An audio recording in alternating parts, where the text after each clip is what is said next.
போயிருக்கும். ஆனா தங்கம் தனிமையிலே இந்த அரண்மனையில் வாழ்வதற்கு பயமா இருக்கு சாமி. லீலாவதி எப்படியும் தேவகளா உங்களுக்கு ஆபத்து ஏற்படுகிறது நன்றாக தெரியும். அதனால் இவருக்கு இருக்க வேண்டாம். உன் கணவன் வருவரை என்னுடைய ஆசிரியத்தை தங்கிருக்கலாமே. அது தங்கள் ஆசிரமம். ஆமா, புறப்பட்டு வாருங்கள். போகலாம்.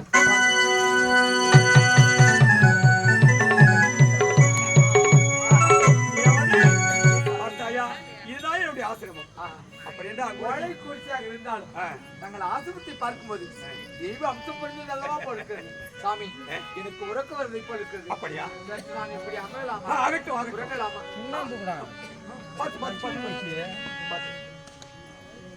அம்மா எனக்கு கவலைப்படாதே, தைரியமா தூங்க நான் இருக்கிறேன். சாமி பக்கத்துல தான் இருப்பீங்க. ஆமாமா, தேவர்கள் ஆபத்து வந்தால் கணவன் வரும் வரை நான் உன் பாதுகாத்து கொண்டு கணவன் சேர்க்கிறேன். ஆஹா, லீலாவதியோ உறக்கத்தில் இருக்கிறார். இதுதான் தகுந்த நேரம். அதனால் அவள் வயிற்றிற்கு கருவுக்கு நாம் ஞானபோதம் செய்ய வேண்டும் அல்லவா? அப்படி செய்தால்தான் பின்னால் தேவர்களுக்கு எல்லாம் நன்மை கிடைக்கும். இதுதான் தக்க சமயம்.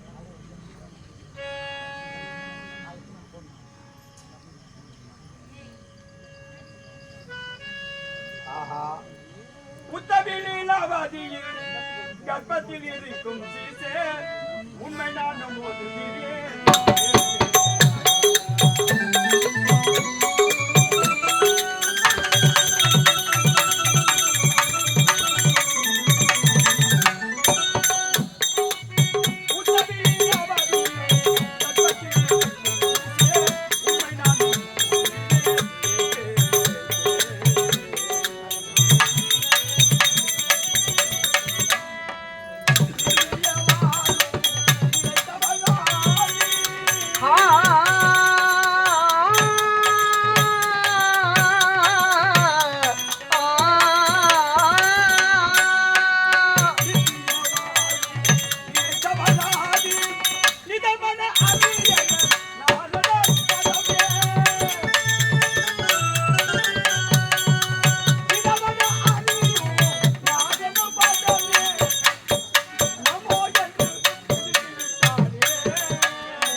அறிவோம் நமோ நாராயணாய நமக.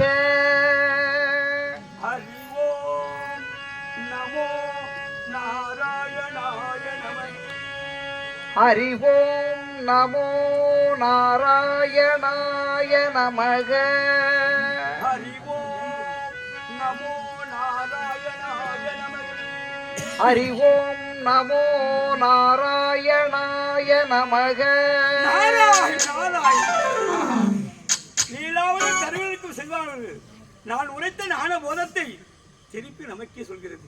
அப்படி என்றால் இனி தேவனுக்கு எந்த ஒரு ஆபத்தும் இருக்காது.